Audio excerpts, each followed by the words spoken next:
மனிதர்களுக்கு நல்லது எது கெட்டது எதுன்னு பிரிச்சு பார்க்கதாங்க கடவுள் 6ஆம் அறிவை கொடுத்திருக்காரு. அதனால எதை செஞ்சாலும் நல்லா யோசிச்சு நல்லதையே செய்யணும். ஏன் சிந்திச்சு செயல்படணும்னு ஒரு குட்டி கதையை கேட்டு தெரிஞ்சுப்போமா? ஒரு குரு தன்னோட சிஷ்யர்களுக்கு எப்பவுமே நல்லதையே நினைச்சு நல்லதையே செய்யணும்னு பாடம் சொல்லி கொடுத்தாரு. அப்ப அங்க இருந்த ஒரு சிஷ்யன், குருவே, நல்லது கெட்டது ரெண்டையும் கடவுள் தானே படைச்சாரு, நாங்க கெட்டதை செஞ்சா என்னன்னு கேட்டான். அப்ப அந்த குரு எந்த பதிலும் சொல்லாம அங்க இருந்து போயிட்டாரு.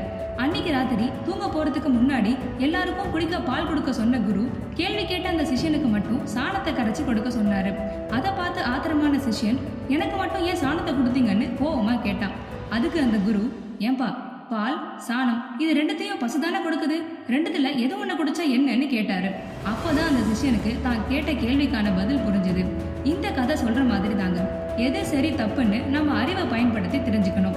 இதை செய்யறதுனால நமக்கு அது நல்லதா, இந்த விஷயத்த செய்யறதுனால இது மற்றவங்களுக்கு ஏதாவது தீங்க விளைவிக்குமான்னு சிந்திச்சு செயல்படுங்க.